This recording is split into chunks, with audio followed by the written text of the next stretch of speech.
stay on target. I know your time is very valuable. We've only got a little bit of time here. So, but I want to thank you for coming. So I know last time we talked about kind of how we were mapping out our PD days as far as our TEKS prioritization is going to go.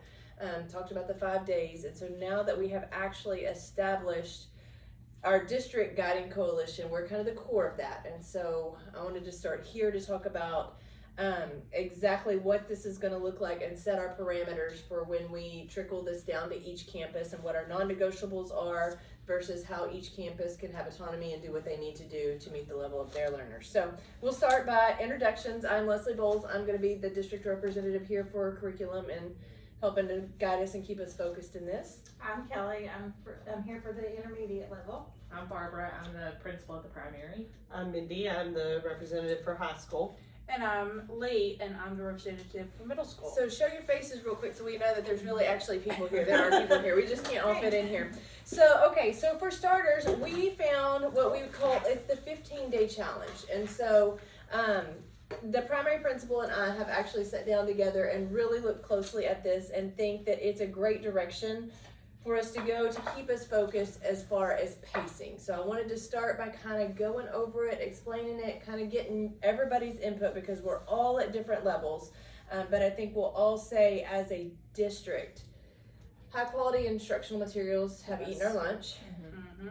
What about it has been the hard part for each campus or just as a whole? Primary, it's just getting through all of it. Like there's so many things and we're just continuously going and we're not mastering any one particular thing. At the middle school level, it's getting buy-in from the teachers. It's, they're stuck in their ways and it's the pacing and just all the things. I mean, but mainly it's the buy-in for the teachers. High school right now only has it for Algebra 1 and we didn't even get it until the school year started. So after we've started our instruction, now they're supposed to jump to the HQIM material, and that's made it very difficult to get their buy-in on it when we didn't have it to begin. So they didn't have any prep time either. It was just, hey, we got it in October. got it. Right, and same thing here, same thing that you guys are seeing at the other campuses, where there's just so much that they're having to look through and trying to figure out which TEKS that they need to prioritize. And, what exactly do we need to assess with the kid, and just trying to figure out what they're doing day to day in the classroom. Right, and I think we can be real as a district. We were a little reactive to this and started this right at the end of the fall semester and trying to figure out exactly what our priority TEKS were when we started to realize this isn't working. I think the big complaint across the district from what I'm hearing is there were so many TEKS thrown into everything and we were not ever teaching anything in mastery, and so the assessment data was off because it says, okay, well the student didn't do well on this TEK, but we didn't necessarily know what part of that TEK they didn't do well on because it spiraled and spiraled and spiraled and nothing was ever taught fully until the complete end of the unit. So that's when we said, hold up, wait, pivot, and of course we got new leadership from above. And so they brought us in a consultant, and that's when we realized, okay, we've not been doing this right. What do we do? And started that process, I guess, for lack of better words. And honestly, it's the process that what it looked like when I first started teaching. Yes. So Yes. it's like the pendulum has swung back. Yes. And so I'm really excited about it because at that day and time we did have good scores. Accountability was just released this week. I know it's 2-year lag data, but if you go back and look at the 5-year history, we were just an A district 5 years ago. I know we had some not rated district, not time in there just due to COVID and stuff like that, but we clearly have fallen. So we need to make some changes. So with that being said, just kind of looking at the 15-day challenge here, we've watched it, we've kind of gone through it and really feel like it was a good direction for the district to go, but I want your input too because y'all may not agree with some of it. So it goes down into 7 steps. So your first one here is you got to identify what your priority TEKS are, which we've already started that process. We've got a good grasp on it.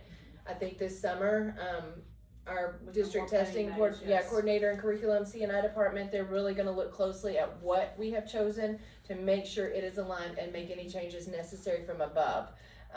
Teachers did have input in that process, so it's not like we're completely leaving teachers out. They did have input.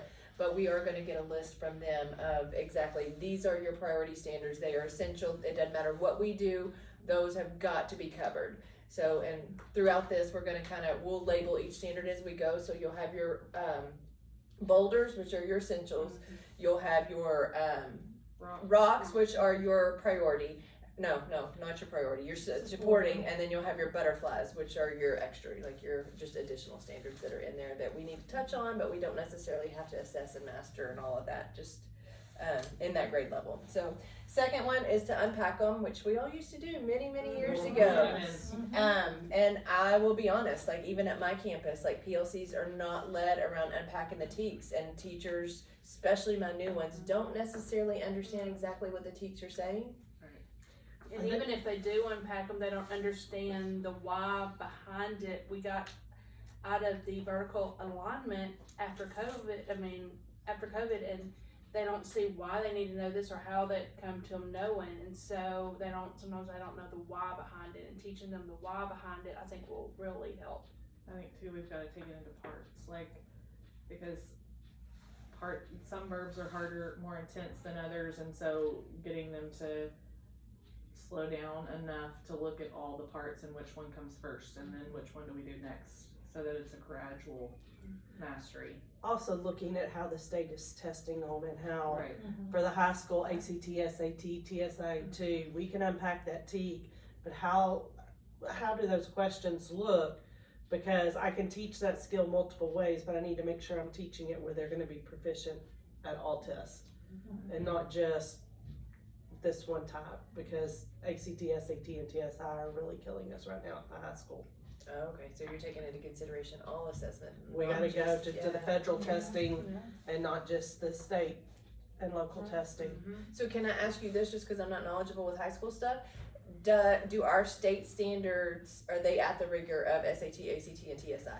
Yes, if we were teaching at that level, but the difference is, so for the STAR at Algebra 1, they can have a calculator.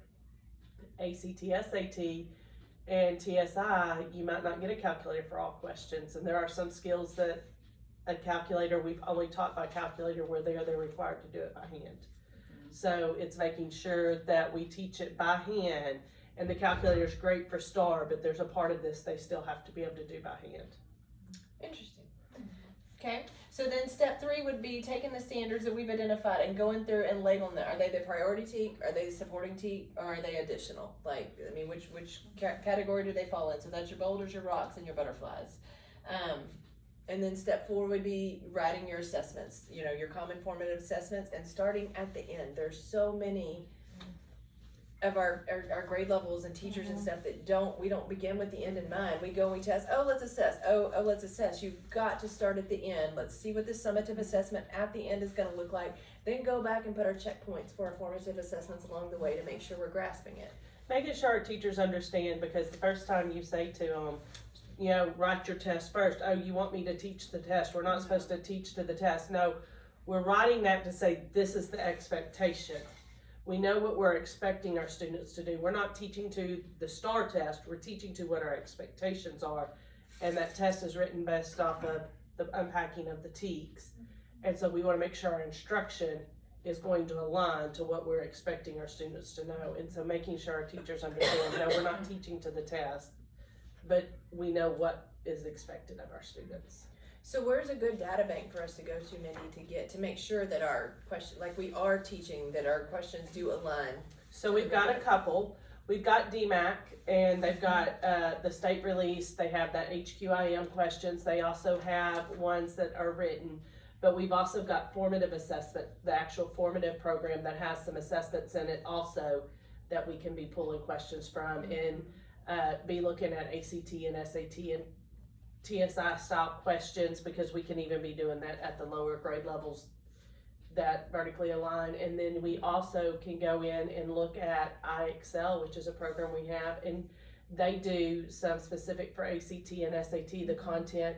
But no, we can't just use those questions, but we can then say, oh, okay, this is how it's asked, and rewrite it in that form. Okay, cool. I like that. So, and then, of course, pace and design your unit. So once we figure out what our assessments are gonna be, we've gotta pace it out to figure out where, so that's kind of more or less what this is. So as we talk about it, we'll put it on there.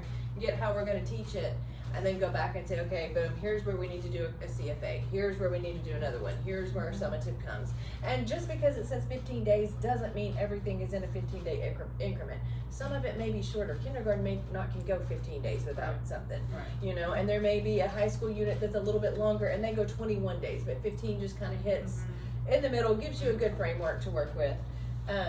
And like I said, it's in days, and so when we really got to looking at it, they said be sure you do not put this in a 5-day, like in a grid of 5, where because your brain's automatically going to go Monday, Tuesday, Wednesday, Thursday, Friday, and it's not necessarily that way. It's day 1, day 2. Oh, then we have picture day, and we got thrown off. We didn't get to everything here, so skip a day. Yeah. So you pick, move it. So then now we're going to day 3. Well, here comes the weekend. So now, okay, well here's day 4, and then we've got a field trip. So I mean, it made sense as to why visually you Well, wouldn't do even that. talking high school, if you go more than 15 days without a test, it doesn't matter if you're in the middle of the unit, you should take a mid-unit test. Our students aren't remembering anything and you've gone too far without regrouping. Right. Well, and honestly, like through this, like as we go through it, you'll see like 15 days will be your summative. You'll have your check, your formative check for understandings along the way. But that'll be your summative. So we'll get more into that here in just a little bit. But another thing too is as they're doing this planning part, step 6 is plan your interventions and extensions while you're doing the planning. Don't be reactive and wait for the data and have to come back. While we're in there all together, we're planning this unit. What are we going to do if they do already know it, and what are we going to do when they don't know it? And so go ahead and plan those units so that when we do have the data, all we're doing is placing kids. This kid needs this kid needs this. All right, who's taking what? Lee, your scores were very high in this area, so I want you to take this one. Kelly, your scores were very high in this, you take this. So that way we can divide it up appropriately. And then of course that kind of a little bit just jumped into step 7 here. You got your data, we've got to teach it, and then we've got to act on the data. We cannot just take a test and I move think on. that'll help with our win time with the primary, just because there won't be extra planning, it'll already be done, so then it's not another step. Well, and that's With the another process. thing that these new teachers coming in, I know when I first started, I had a data sheet on every student for every test and everything. I knew where my kids were.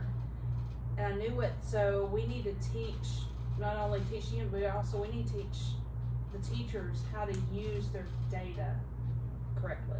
So it sounds like you have something in mind that you might could share with us once we get into that would really work across the board. And I mean, I think you're right there. Just teachers this day and time they don't know how to pull their data. They don't know what their data says. Sometimes the data is overwhelming. But I think as we dig into this, it simplifies it a little bit, because the motto here more or less is to just, keep it simple. One of the things we're really going to struggle with at the high school, and I bet it affects middle school too, is I have Algebra 1, I might have 2 Algebra 1 teachers, but they'll be off at the same time for planning, but she might be teaching geometry when she's teaching Algebra 1, and I only have 1 Algebra 1 class period going on. Well, dividing them between teachers becomes a problem when you need to regroup.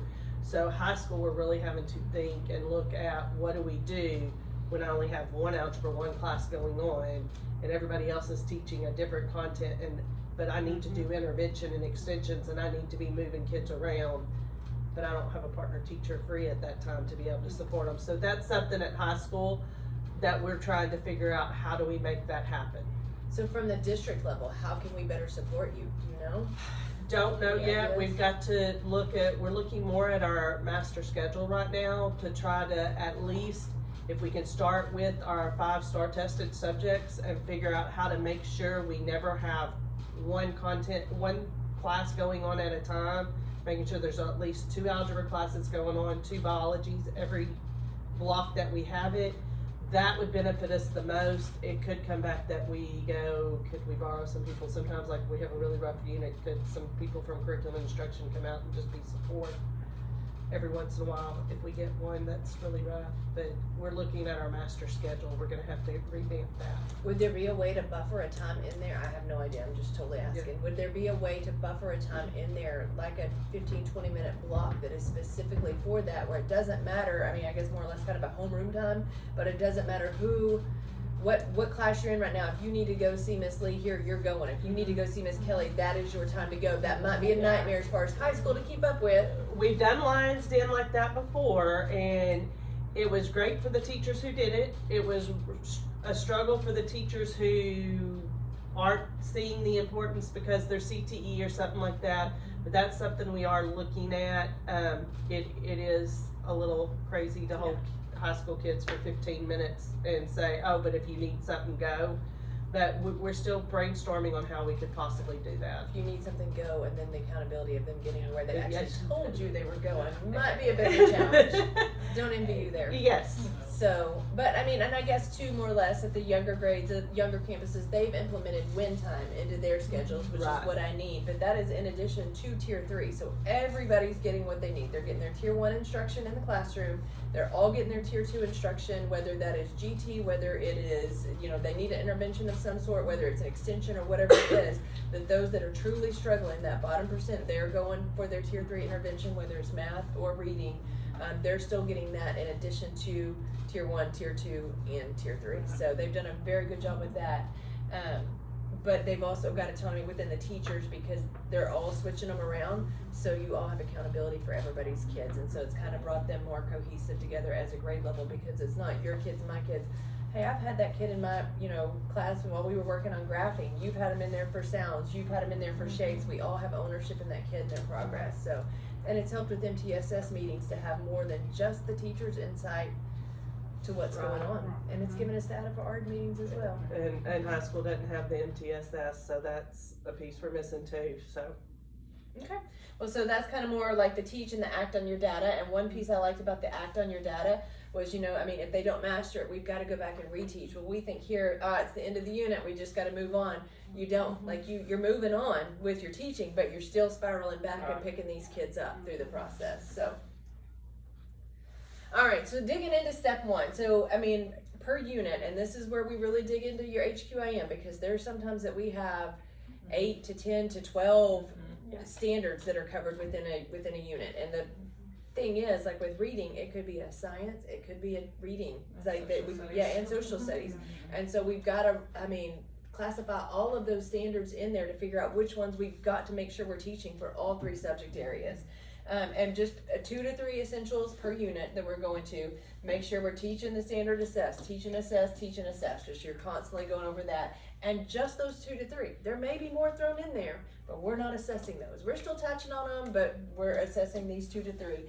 And then just don't wait till the end of the unit to assess. So, and I said just to figure out the learning targets throughout the unit. And so we'll really dive into that because I really like this simplified version of figuring out what your learning targets are within a standard because let's be honest, a standard sometimes is multiple lines long and you've got this one, 2A, 2B, 2C, but it all comes off of this one standard. And so what are we actually truly looking at? So, what do we do with the HQIM that has 14 standards in a unit? We talk, you got to figure out which ones are your priority and go from there. Pick your 2 to 3. The rest are your rocks and butterflies that you're not necessarily assessing. You're looking at those boulders. And then step 2, we figured out what our boulders are. So we've got to go through, identify our boulders and break them down into the learning targets necessary to master each TEAG. So, and that is what you're going to assess. So the purpose of unpacking it is so that it's not misinterpreted by anyone. They unpack it together. Everybody clearly understands, okay, this is what they have to be able to do by the end of it. And then we start by setting the rigor and talking about how are we going to teach this? What are we going to do? What is it going to look like? What strategies do you have? What stories do you have that would work with this? What have you seen done in the past? And throw it all out there. So we don't necessarily have to present it the same, but we've got to make sure we're covering the same thing and testing the same things on the same day. So you may choose to use this story, she may choose a different story. The story doesn't matter as long as the TEAG that we're looking at is being tested. Science, you may choose this experiment to do, whether it sinks or floats, and you may choose a different one.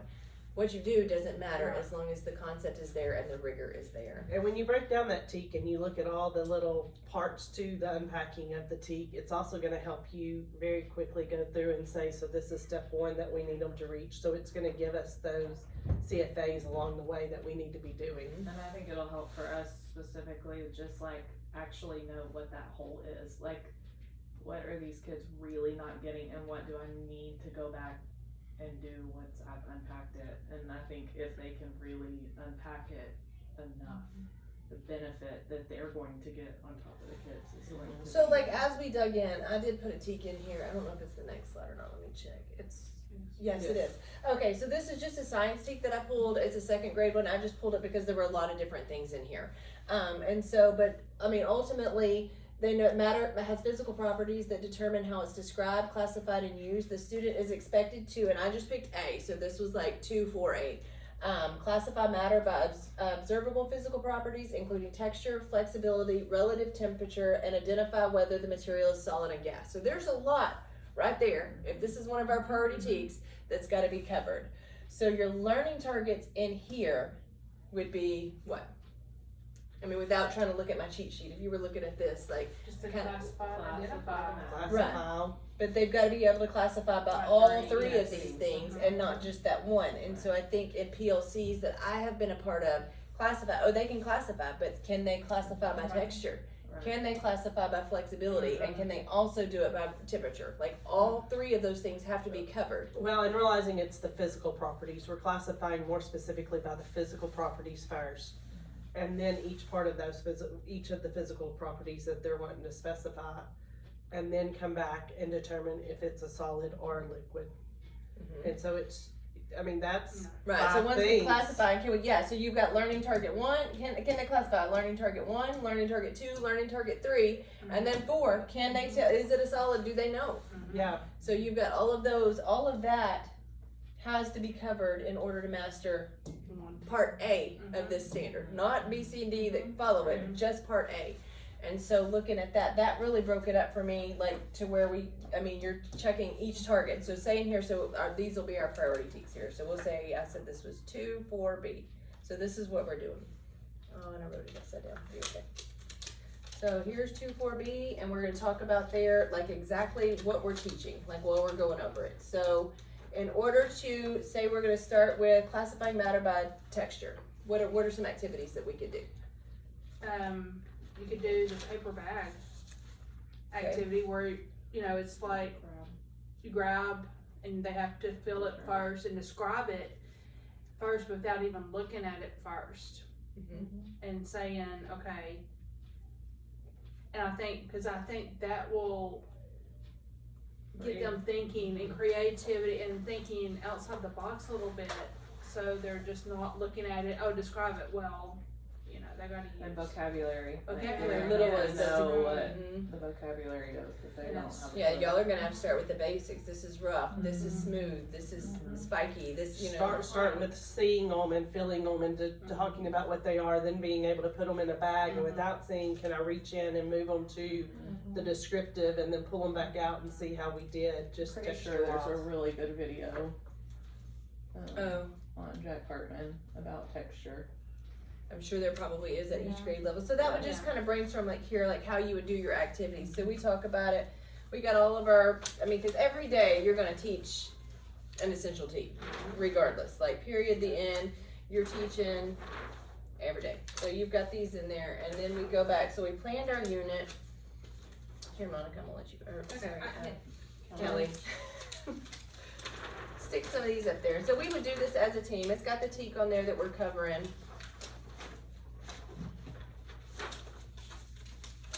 Not the ideal situation here under this board, but we're making the best of it.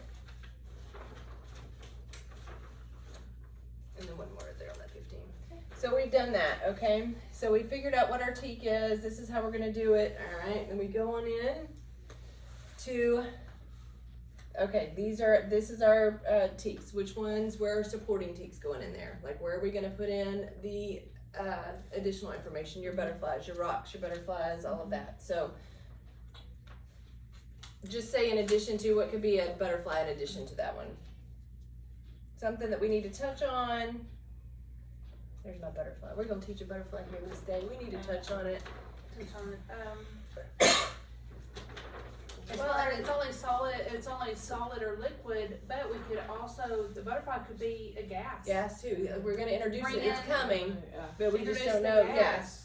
And so And what makes the difference? And depending on what the unit is. And depending on what it's the very- unit is, and might be depending on the multiple. grade level, and if it's ice, like, when is it solid versus like liquid? Like the freeze and bring in Right. temperature and bring in, right, and it helps with the Right, and so in second grade, that may be a butterfly, but you get up to fourth grade, and now that has become a boulder. Yeah, Like right. we've got Yeah, to, it's we're been got to, introduced, yeah. but not been assessed, but now it has become, it's progressed from a butterfly to a rock to a boulder. Right. So we've gone through all of that and taught, figured in which one's gonna go where. So, and it gives you a good visual, and if you need to move something, you don't agree on it as a grade level, you pick up a sticky note and you move it. So it's easier to do it this way than everybody on their computers contributing to a digital Yes. document. This kind of gives you a visual that makes it easy to do. And so then you go in there and say, okay, we gotta have our assessments. So the last assessment, the summative assessment is coming on the very last day. And so now we would have to go through and say, okay, When did you take this? No. you could leave it on there It is too. fine. Because, yeah, you just overlap it, it's fine. Yeah, and so we'd say, okay, we need a common formative assessment when? When do we feel like we've taught something, like whatever it was, what were we doing? Like, so when we Texture. finish texture. I'd say on the third or fourth day, probably. So let's say right here on the day that we do this rock too. Right. So we're gonna go ahead and we're gonna do a check. We're just checking right here. Just do they have texture? And then we've got flexibility. So maybe on day 6 over there, we're doing flexibility. And I would say maybe about day 10. Yeah, Or we're checking, 9 or 10, and then we're yeah. doing here, we're gonna check and see, do they have temperature? And then that last summative assessment, it's gonna test all of it. So do they have it? I think we still need to put one in that's just for solid and liquid, Okay. because what we don't want to happen is that then we go to the solid and liquid and we don't do it till the summative, and all of a sudden they have a problem. Because at this point, we're even though we're pulling each of these CFAs is individual, only texture, only flexibility, only relative temperature, only solid or liquid, and then give us a couple days to put it all together and Maybe do like some on day reteaching. 13. I'm thinking day 12 and 12 give or us 13, 2 yeah. days of putting it all Put it all together. together. Yeah. And that gives us 2 days to make sure if they didn't get solid or liquid, we're really working with it while everybody else is working on, can I do it by texture, flexibility, relative temperature, and solid or liquid? Right, and as we get going here, we may say in PLC one day, you know what, my kids already have this. So let's move that So up. let's move it up. But I can't say that and another teacher not say that. It's gotta be uniformed as a grade level. So if, Kelly says here, sorry, if Kelly says here, hey, my kids have got this, and I say, ooh, my kids do not. Like, so as a grade level at that point, she would just have to do an extension lesson at some point, while I go and reteach what mine haven't caught on to yet. Well, and what we look at the high school, because we have honors and regular classes that are doing the same content at different levels, you can expand it, but sometimes it's, okay, mine have this, I'm gonna go on into flexibility. Even though we haven't done the CFA, I can start the next skill if I need to, knowing I'm gonna come back to that CFA when the group says it.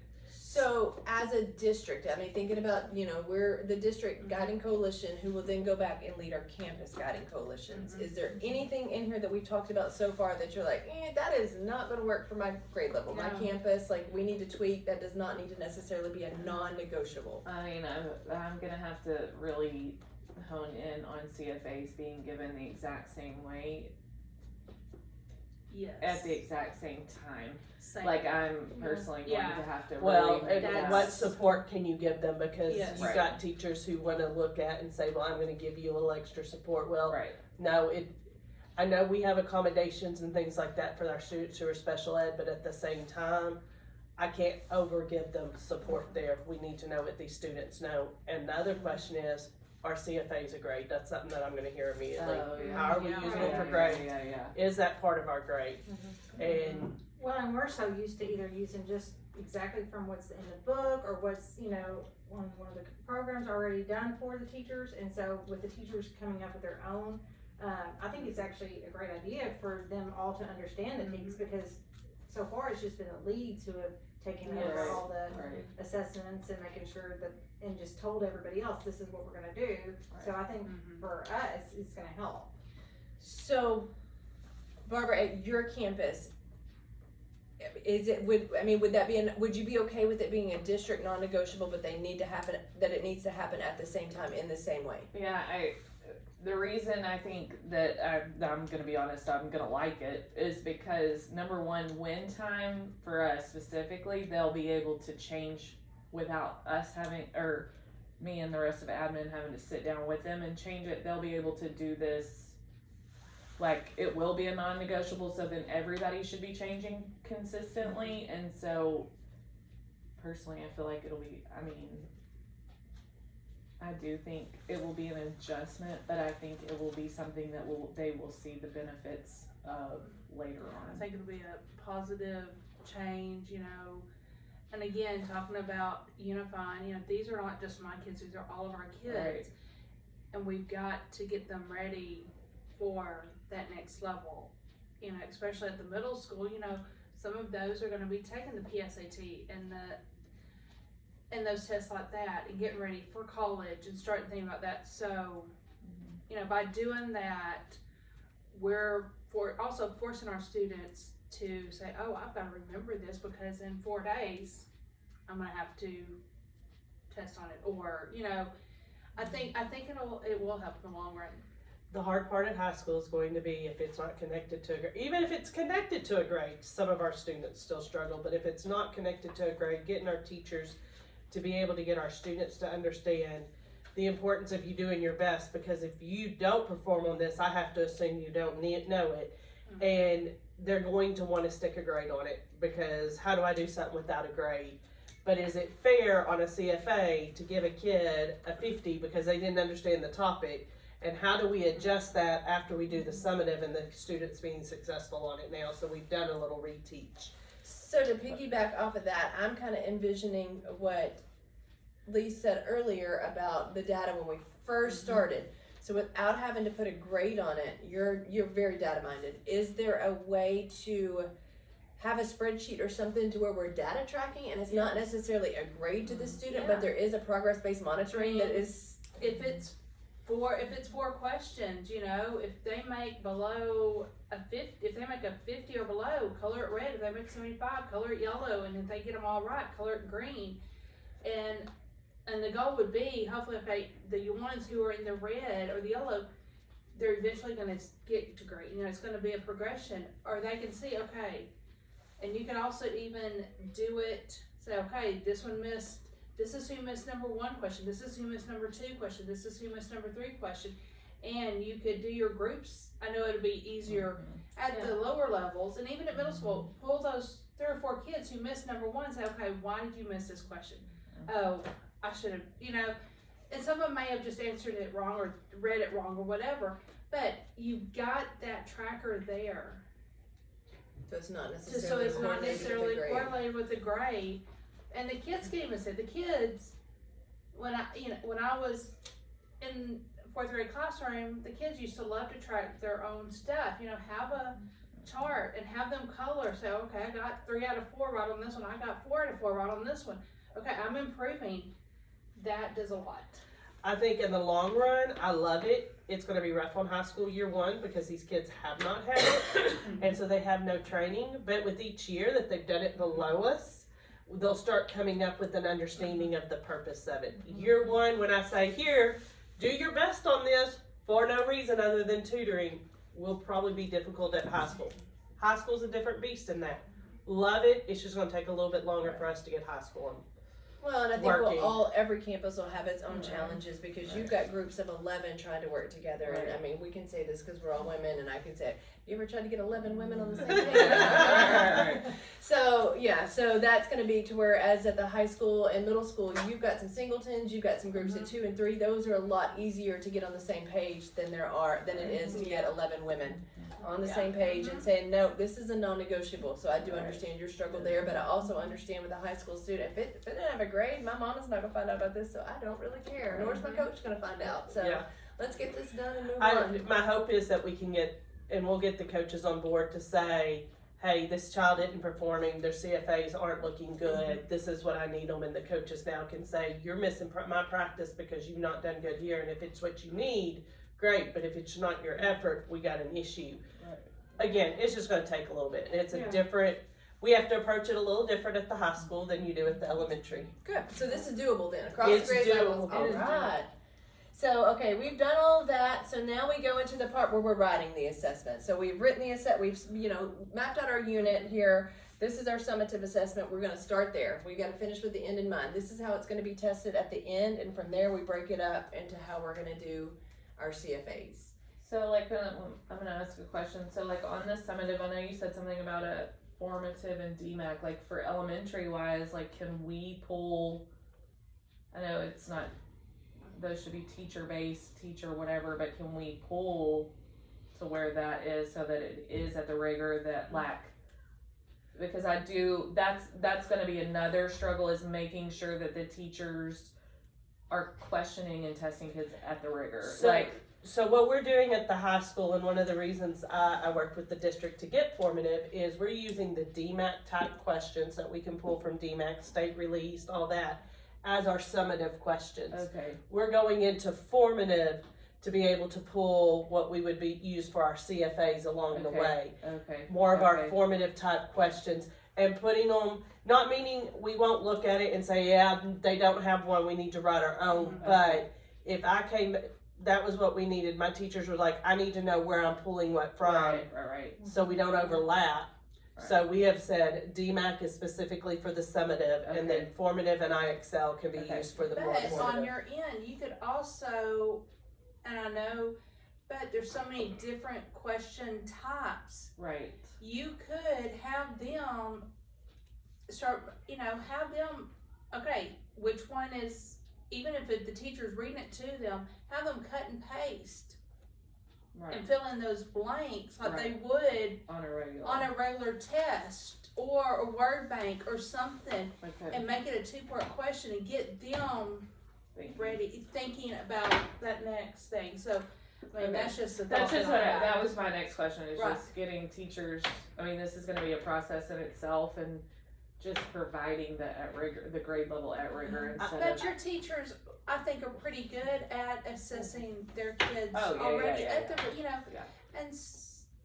and so just go back to those standards and use those verbs in Right. that kindergarten T. Right. Once you start unpacking, I When think, unpacking, I think it'll be a lot Yeah. easier. But knowing that you're going into DMAC for the summative and this formative for your more formative, it's gonna help as you're looking at samples, cause what we don't want is our summative questions to be on our formative Oh, assessment. yes, it definitely doesn't. They need to look different. And correct me if I'm wrong, but I think the high school had a big push with formative and they really wanted it, so it is now being purchased for the Right, entire it district. So is. that is a Okay. new program that is gonna Okay. trickle down to our lower campuses. Okay. The upper campuses have been using it, and I know I just got an email about it a couple days ago. This would be Yes. something that we're looking into. Okay. But I know too, just from sitting in some of your PLCs on the primary campus, Barbara, and at the beginning of the year, you had a teacher come to me from another district who did not agree with high quality instructional. She did not like Right. scripted. She's a TIA teacher and just Right. did not understand why we did it that way. And she happened to be in that PLC that I sat in when we were questioning, like, how are we going to do this? She said, well, you're going to do this, this, and this. So she may be a good resource for some of Okay. your teachers because it sounds like she does have some experience in this. So that kind of gets us to where we are there on step 4, writing the assessments, and then we're going to pace it out, kind of like exactly what we just did. So we've already paced it out, we've written our assessment, we paced it out. Okay, this is where we finished teaching texture when we're talking about, whatever it was we were talking, texture, and then we go in, and that's when we paced it out on here. And then you go into, okay, on this, these are your strategies that you're teaching. These are your formative checks for understandings for each day. Like, it doesn't necessarily mean it's a grade, but this is what we decided we are gonna do, or these are some activities that you can choose from. We may not get to all 3 of them, but you may do the bag and the vocabulary. Definitely everybody's gonna need to do the vocabulary, especially your lower grades. But your upper grades may do a video instead of the bag. And Lead Forward is another good resource that we can pull in because they're real good about pulling in that video and having activities. Like if we need extra activities, even for win time and all that Lead Forward, to reinforce and those. Right, and like this would be one grade level planning, so like, as I said, upper grade level, you would definitely not, like this would be, this is your second grade, this is this unit. And ideally, our planning days this summer, as your Campus Guiding Coalition is meeting with them, you would ideally want to map out the whole year in the beginning and start it that way. But it's going to be very, very hard at the beginning of at the beginning as we start this. Ultimately that would be our goal, to have it mapped out. But realistically, I don't think some campuses are going to be able to do that just because of the big undertaking and the learning curve. So coming from the high school campus and a secondary level, because we always have to look at the high school teachers are just better at saying this is the end, and the first thing they do is go through and they all take their calendar, put all their days, put all their units in, this is how we're gonna break them out, and then within the units kind of break it down. And that I don't think the elementaries are probably as strong with, so that could be something that as a high school and middle school's really the same way too, being able to come back and help start with the big calendar of these are just where our units are and benchmarks and things like that, and your CFAs fall here, and then you go within that unit, and we always say put you a day or two extra every Yeah, 6 buffer to- days for sure, cause Yes. things are gonna come up. Every 9 weeks, well, they go through and put what they know. We give them the calendar at the beginning, so they've marked off all our benchmark dates, all that they know they're not gonna have instructional days for. But then they always make sure every 9 weeks they have about 3 or 4 extra days for Right, that we need to reteach, or that lesson just blew up, or or the entire Somebody- band was out at UIL. everybody was so- at band, somebody pulled the fire alarm and we stood outside for 4 hours, Yeah. We always have it, so we always buffer with 4 days and 9 weeks. So that may be something that's maybe not a non-negotiable from the district level, district guided coalition coming down, but that's what we're pushing for, but not necessarily a non-negotiable. I think a non-negotiable, because we're at such different levels, would be at least have a semester. Like, I think a semester would even be doable. You Yeah. guys go 9 weeks, I ahead. would think if they did 9 weeks, if they had In the first, summertime, they've got 2 planning days though, 2 full days. if you think 2 full days, have everything done for the first 9 weeks. The only thing is how many subjects we're Right. in. Yeah, That, that's like, very That's what I'm that's saying, the 9 only weeks. part. 9 It's weeks gonna be- completely done. Yeah. And then the upper levels, of course, will start with it, not a non-negotiable, but I think we need to encourage everybody to start with the So whole. maybe some guidelines, we've Yeah. gotta be, so maybe the non-negotiable is we stay at least 9 weeks ahead, like period, stay I 9 agree weeks with that. ahead. And then every campus is gonna kinda look different just because of the skill level and the load level of the teachers. So y'all are just teaching one subject, they're Some. teaching all 4 subjects, so I could see that, okay. That helps. So after we do that, while we're planning, like while we're doing all of this, we're planning our extensions too. Okay, so this one doesn't have it, like, okay, so what exactly are we going to do here for the kiddos? We've done this CFA here, guess what, with the results here, this one doesn't have it, this one already has it, these need this. And so we go ahead and take this data, break it down, and put those extensions and interventions in at every CFA, so we're not leaving them behind. We're still coming back in win time or Well, whatever y'all are doing time and figuring out, filling in these gaps or that's- pushing. and the IXL isn't a fix, but that's where IXL can come in handy. You know, as you're pulling in a group, you can put a section of kids saying, okay, you did not do well on this topic, so this is your IXL Right. sheet, and you're gonna have to. And IXL can do it for you real quick, but you can go and make a personalized plan for Right. each of those kids On the side on that. and assign them. And intermediate's been really good about doing that, and so that will help. Yeah. Good. Well, and I like too that we go ahead and we plan it right now. We plan it immediately. Yeah. And so we're not being reactive. We already know what we're gonna do. Like, we know they don't know this. This is what we're doing. This is what group they go to. All we have to decide from that point is who's taking what group. And high school's getting IXL this next year, and that's fun, an exciting thing, and it's just making sure when we push it out, this is not your instructional No. piece. This is No. for, In addition to. it's in addition to, this is what we're using for our And CFAs to help support. And even you could extend for those extensions for those kids who have it, put them on that next grade level. Put them on that next Well, and tier, and that next grade IXL will level, automatically do that Yeah. for you, so as long as you're giving them the skills that they Mm-hmm. need, because they do a pre-test in IXL, Yeah. so they can take a pre-test, so if they are not one that needs interventions, then they go on based off of their pre-test, and that's gonna expand on But them what and I'm give them talking the. about, for this specific though, you can, say, okay, now this is third grade, 3.4, whatever, so go ahead and move it to the third grade, assign the third grade portion of it. Right. And then, of course, that last piece there, guys, is just assessment. Make sure we're going through this whole and make sure we're acting on the data. I know as a district, we're very bad. Summative, boom, we're done. All right, we're moving on to the next unit. We still have got to take the data from here and fill in those gaps, especially if it's an intervention that's Right. needed. Make sure we're doing And something with that summative data. I'm sitting here thinking, I think what I wanna do for my teachers is do this 7-step and have a checklist for them, and have tips, and have, you know, this is what you have to do, kind of a non-negotiable, and say, okay, this is your cycle. You can't move on until you've done the CFA. You can't move on until you put your boulders in or your rocks in. You can't move on, you know, And have the visual. and have the visual for them. For my STAR tested subjects, that's not a problem because they've got to pass the STAR test to graduate. So those are good. It's So we all think this is doable every grade level? Oh, there's our timer. Well, perfect, as we're wrapping up, it's all doable, it's all something we're gonna be able to Yes. take back, and realize that too, in the beginning, it's gonna be a slow process, but it will get faster the better we get at it. So, and that'll just be the message that we have to be sure, and once we go back to our campuses and are doing the Campus Guiding Coalition, we're keeping attitudes strong and saying, you know what, it is hard right now, anything's hard when you first start. Exercising's hard when you first start, but the Yes. more you do it, the easier it gets, and so just stay on to make sure we're doing it. All right, I want to be mindful of your time. Thank you guys for coming over You today. are I welcome. greatly appreciate it. And so, as you jump into your campus stuff, if you need help, y'all know where to go. All right, All right, thank you so thank you. much. Bye.